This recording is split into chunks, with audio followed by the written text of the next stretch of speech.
Telugu audio book ఛానల్కు స్వాగతం. అమరావతి కథలు. సత్యం శంకరమంచి. భోజన చక్రవర్తి. చెరువులో స్నానం చేయడానికి భయపడే జనానికి గజ ఈతగాడి కథెందుకు అని తమరు అడగచ్చు. కాని అత్తెసరి గిన్నెడన్నం ఆరుగురికి సరిపోతున్న ఈ రోజుల్లో అప్పం బొట్లు ఆహార విశేషాలు నమ్మినా నమ్మకపోయినా తెలుసుకోవటం అవసరం. అప్పం బొట్లు 15 ఏళ్ల వయసులో ఆవిడ దూరానున్న ఓ పల్లెటూరికి పురిటి కబురు మోసుకెళ్లాడు. చూపాందని సూరమ్మ మునిమనుడు పుట్టాడన్న వార్త విని పొంగిపోయి ఆ సంధి చీకట్లో కందిపచ్చడి నూరి అప్పం బొట్లని భోజనానికి లెమ్మంది. వడ్డించిన మొదటి వాయికే నూరిన కందిపచ్చడి శాంతం అయిపోగా సూరమ్మ అటకమించి ఆవకాయ దించింది. నేతిగిన్నె కందిపచ్చడికే ఖాళీ అయిపోతే ఆవకాయలోకి నూనె వడ్డించింది. మూడో కలుపుకి ఆవకాయ జాడి అడుగంటగా గోంగూర బాన ముందు పెట్టింది. బానలో గోంగూరైతే కొంత మిగిలింది కాని వండిన అన్నం పూర్తవటంతో మళ్లీ వండే ఓపికలేని సూరమ్మ మొహమాటం విడిచి ఇహ మజ్జిగ కలుపుకో అనేసింది. వండిన వంటంతా అప్పం బొట్లకే వడ్డించిన సూరమ్మ మజ్జిగ తాగి పడుకుంటే నిద్ర పట్టలేదు. అర్ధరాత్రి వేళ ఇంట్లో ఏదో చప్పుడవుతుంటే దొంగలేమోనని దీపం పెద్దది చేసి ఎవడ్రా అక్కడ అని కర్ర తీసుకెళ్తే అక్కడ అప్పం బొట్లు గిన్నెలో ఏమన్నా మిగిలిపోయిందేమోనని వెతుక్కుంటూ కనిపించాడు.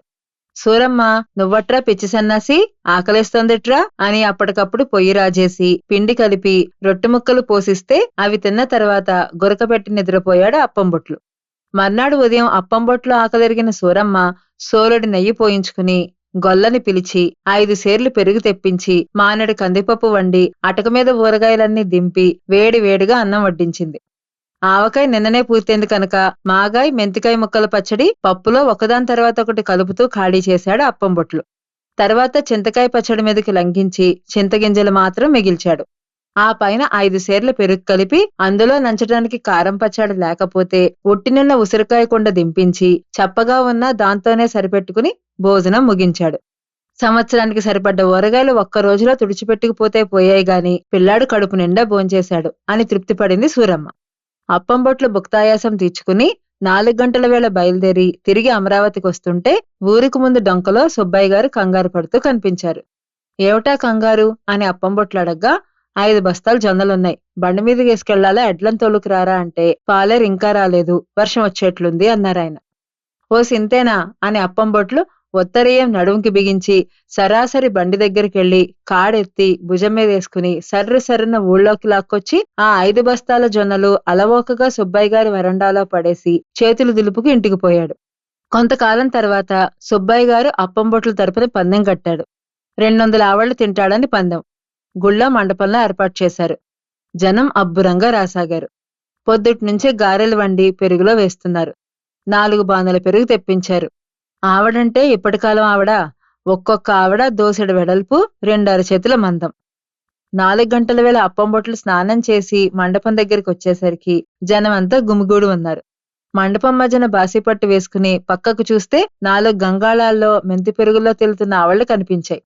వాటి మీద తిరగమోత మిరపకాయలు, కరివేపాకు, కొత్తిమీర నోట నీళ్లూరిస్తుంటే ఇంకెందుకు ఆలస్యం అన్నాడు అప్పంబొట్లు. కడిగిన విస్తరి పరిచి వరుసగా వడ్డించడం ఏమిటి, 10 ఆవిడ వడ్డిస్తుంటే 4 నిమిషాల్లో విస్తరి ఖాళీ అవుతోంది. విస్తళ్లు కడిగి ఇచ్చేవాళ్లు వడ్డించేవాళ్లదే ఆలస్యమా అనిపిస్తోంది. మధ్య మధ్యన గొంతు జారటానికి మంచి తీర్థం పుచ్చుకుంటూ చూసేంతలోనే 4 గంగాళాల్లో ఉన్న 200 ఆవిడ మెంతి పెరుగుతో సహా అవలీలగా ఖాళీ చేశాడు. జనం ఆశ్చర్యపోయారు. అంతటితో అవలేదు. ఖాళీ విస్తరి చూపిస్తూ ఇంకా ఉన్నాయా అని అడిగాడు. వంట మనిషి వచ్చిన జనానికి తలా మొక్క ఇవ్వొచ్చని ఓ 50 ఆవడేసి వేరే గంగాళంలో పెట్టాడు. అది కూడా తెప్పించి పూర్తి చేసి బ్రేవుమని తేంచుకుంటూ లేచి వెళ్లిపోయాడు అప్పంబొట్లు. జనం ముక్కున వేలేసుకుని వీడు హరించుకోలేడు, చస్తాడు అనుకున్నారు. అప్పంబొట్లు పార తీసుకుని సరాసరి కృష్ణకెళ్లి అవతలొడ్డుకు ఈదుకుంటూ పోయి పారతో ఇసుక తవ్వడం మొదలెట్టాడు. అలా 2 గంటలు ఇసుక తవ్వి స్నానం చేసి ఇంటికొచ్చి రాత్రికి శుభ్రంగా భోంచేసి పడుకున్నాడు. పెళ్లి భోజనాల్లో తలుపు వారగా కూర్చునేవాడు అప్పంబొట్లు. స్వయంగా వెళ్లి 3 విస్తళ్లు కలిపి కుట్టుకుని తెచ్చి వేసుకునేవాడు. గోకర్ణంతో పప్పు తెచ్చి గరిటతో వడ్డించబోతే వెదవ గరిటలు తీసేయి అని గోకర్ణంతో వంపించేవాడు. నేతి జారీతో నెయ్యి వడ్డిస్తుంటే వేళ్ల సందున ఎన్ని లోయలుండేవో తెలీదు. చేతిలో నెయ్యి కనిపించేది కాదు. జారీ ఖాళీ అవ్వాల్సిందే. కూరల పళ్ళాలు, పప్పు గిన్నెలు, పులిహోర పళ్ళాలు, పులుసు బకెట్లు అన్నీ అప్పంబొట్లు దాకా వచ్చి ఖాళీ అయి వెనక్కి వెళ్లవలసిందే.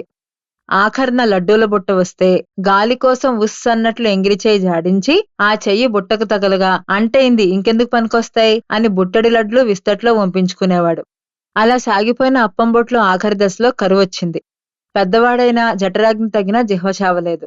3 వీసల వంకాయ కొని మువ్వంకాయ కూర చేయించి అరసోలడి నెయ్యి వడ్డించగా నేను భోంచేస్తుంటే చూసి వినోదించేవారు శోభనాద్రి గారు. ఇప్పుడా సదుపాయం ఏది అని విచారించేవాడు. పోతూ పోతూ అప్పంబట్లు కొడుకుని పిలిచి చెప్పాడు. పేరయ్య, నా తద్దినానికి మంచి తిండి పుష్టి ఉన్నవాడిని భోజనానికి పిలవరా. అప్పంబొట్లు పోయిన తర్వాత పేరయ్యకి తండ్రిలాంటి తిండి పుష్టి ఉన్నవాడు కనిపించలేదు. ఉన్నా అలా పెట్టగల తాహతూ కుదరలేదు. అతనికి, అతని మనవలకి, మునిమనవలకి అప్పంబొట్లు ఆహారలెల్లలు చెప్పుకోవటమే మిగిలింది. మా ఛానల్ కనుక మీకు నచ్చినట్లయితే లైక్ చేయండి, షేర్ చేయండి, సబ్స్క్రైబ్ చేయండి.